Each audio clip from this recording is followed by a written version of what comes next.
Hello friends, நான் உங்கள் postman. இந்த ஃபோட்டோவில் வரவர் யாருன்னு உங்களுக்கு தெரியுதா? சூப்பர் ஸ்டார் ரஜினிகாந்த் சார் தான். ரஜினிகாந்த் சார் பார்த்தீங்கன்னா இப்போ வேட்டையன் அப்படிங்கிற ஒரு படத்தில் பட்டையை கிளப்பிட்டு இருக்காரு. ஏன்னா அதுக்குண்டான டேரக்டர் சூப்பராக அமைஞ்சிருச்சுன்னு கூட சொல்லலாம். இதுக்கு முன்னாடி ஞானவேல் பார்த்தீங்கன்னா, இவர் பேர் ஞானவேல்.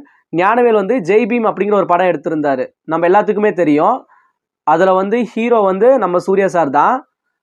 ஜெய் பீமோட கதை என்னன்னு பார்த்தீங்கன்னா, பழங்குடியின மக்கள் இருக்காங்கல்ல, அவங்க இந்த இந்த உலகத்தில் எவ்வளோ கஷ்டப்படுறாங்க, அவங்க வாழ்கிற வாழ்க்கை என்ன, நம்ம எவ்வளவு அவங்கள அடிமைப்படுத்துகிறோம் அப்படிங்கிறது மட்டும்தான் ஜெய் பீமோட முழு கதையே.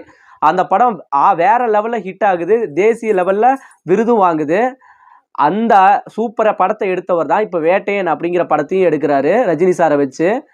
ரஜினி சார் கண்டிப்பாக இந்த படத்தில் வேற லெவலில் ஹிட்டை கொடுப்பாருன்னு கூட சொல்லலாம். ஏன்னா இதுக்கு முன்னால் நெல்சன் திலீப்ராஜ் அவர் ஒரு படம் எடுத்திருந்தார். என்ன படம்னா, ரஜினி சாரை வச்சு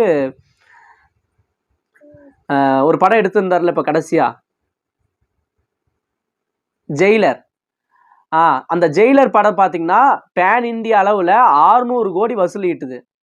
ஜெயிலர் படம் சூப்பர் ஹிட்டாக இருக்குது. ஸோ இப்படி இருக்க ஞானவேல் தான் ரஜினி சாரை வச்சு இப்போ படம் எடுக்கிறாரு. ஞானவேல் யாரை வச்சு படம் எடுக்கிறாருன்னு பார்த்தீங்கன்னா, ரஜினி சார் வந்து இதில் ஹீரோ. இது கூட அமிதாப் பச்சன், பகத் பாசில் இருக்கார்ல, நசிரியாவோட ஹஸ்பண்டு, இவங்களெல்லாம் சேர்ந்து படம் எடுக்கிறாங்க. பார்க்கலாம், பொறுத்திருந்து பார்க்கலாம் இந்த படம் எப்படி இருக்க போகுதுன்னு.